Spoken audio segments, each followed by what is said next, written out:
Hello students. आज की इस वीडियो में हम क्लास 10th का वर्कशीट नंबर करेंगे 20। ये हमारी विज्ञान की वर्कशीट है और ये अब आपकी 23 अगस्त 2021 आज की वर्कशीट है। आज हम देखेंगे उदासीकरण। उदासीकरण अभिक्रिया किसे कहते हैं?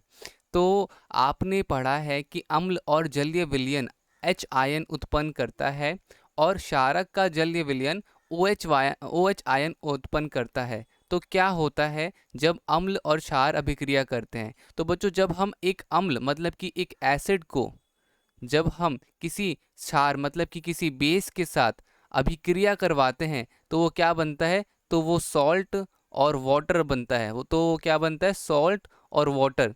अगर हम हिंदी में बात करें तो किसी अम्ल और किसी क्षार को जब हम आपस में अभिक्रिया करवाते हैं तो वो लवण मतलब कि सॉल्ट नमक बनता है और जल बनता है। ठीक है, इसी अभिक्रिया को हम क्या कहते हैं? इसी अभिक्रिया को हम उदासीकरण अभिक्रिया भी कहते हैं।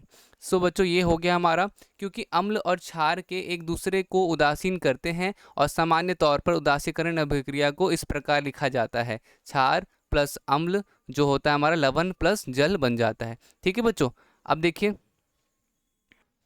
अब जैसा कि यहाँ पे देखिए बताया जा रहा है, एसिड को मिलाया गया। एसिड जो होता है हमारा बेसिकली वो लाल रंग का होता है। तो एसिड को मिलाया गया और बेस को मिलाया गया और दोनों को मिलाने के बाद यहाँ पे सॉल्ट और वाटर मतलब कि लवण और जल बन गया हमारा। तो उदासीकरण अभिक्रिया का उदाहरण हाइड्रोक्लोरिक एसिड और सोडियम हाइड्रोक्साइड के अभिक्रिया से सोडियम क्लोराइड साधारण नमक का बनना होता है। ठीक है, तो यहाँ पे HCl और क्षार में हमने सोडियम हाइड्रोक्साइड ले लिया, तो ये हमारा क्या बन गया? लवण और जल बन गया।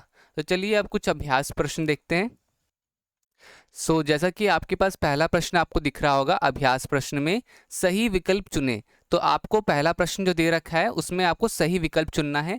अम्ल और क्षार के बीच की अभिक्रिया को निम्न भी कहा जाता है। क्या कहा जाता है? तो अम्ल और क्षार के बीच की अभिक्रिया को हम क्या कहते हैं? तो यहाँ पे मैं इसको रेड कलर से क्या कहते हैं, सही आंसर को टिक कर देता हूँ।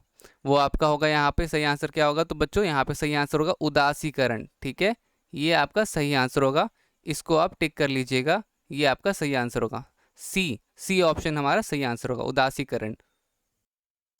अब दूसरा प्रश्न देखते हैं। जब एक अम्ल और एक क्षारक अभिक्रिया करते हैं तो वह क्या उत्पन्न करते हैं? लवण और तथा अम्ल नहीं, लवण तथा क्षार नहीं, अम्ल तथा क्षार नहीं, लवण तथा जल। तो बच्चों, दूसरे प्रश्न में एक अम्ल और क्षार आपस में अभिक्रिया करके क्या उत्पन्न करते हैं? तो लवण तथा जल उत्पन्न करते हैं। हमारा डी ऑप्शन सही आंसर हो जाएगा।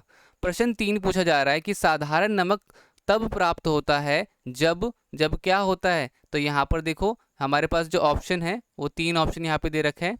लवण तथा जल, जब लवण तथा क्षार अभिक्रिया करते हैं, या अम्ल तथा क्षार अभिक्रिया करते हैं, या लवण तथा जल अभिक्रिया करते हैं। तो बच्चों जरा वापस से देखो, साधारण नमक कब प्राप्त होता है? जब हमारा अम्ल और क्षार अभिक्रिया करते हैं। सी ऑप्शन यहाँ पे करेक्ट आंसर होगा, सी थर्ड का हमारा क्या होगा? थर्ड का बच्चों हमारा सी वाला ऑप्शन करेक्ट होगा। ठीक है, सी वाला ऑप्शन करेक्ट होगा। अब चलिए कुछ प्रश्न देखते हैं यहाँ पर। चौथा है, निम्नलिखित पैराग्राफ को पढ़ें और प्रश्न के उत्तर दें। विज्ञान की कक्षा में टीचर ने प्रयोगशाला में साधारण नमक तैयार करने को कहा। क्यों? इस प्रयोग के लिए टीचर ने उसे अम्ल और तथा क्षार दिया।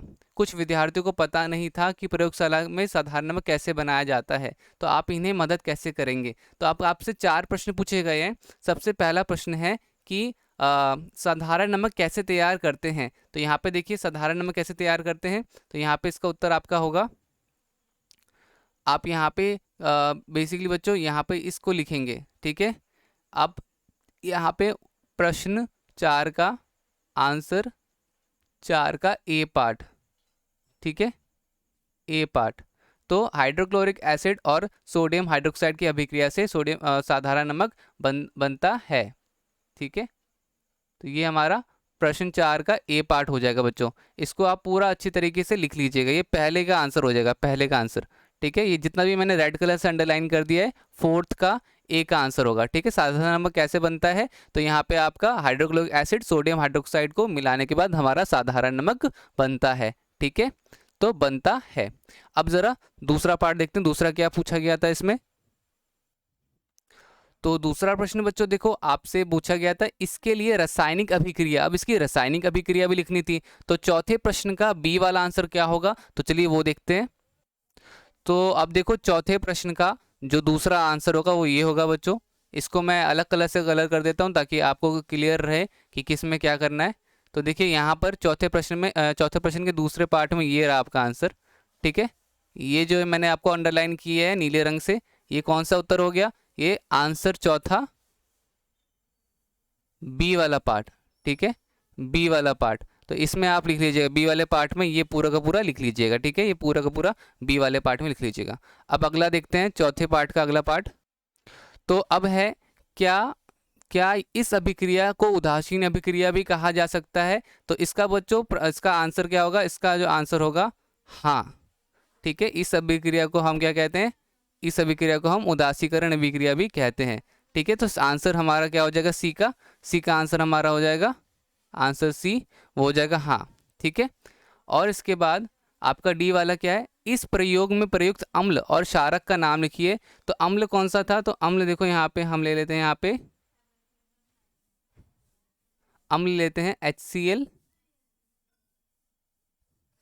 और क्षार हम ले लेते हैं,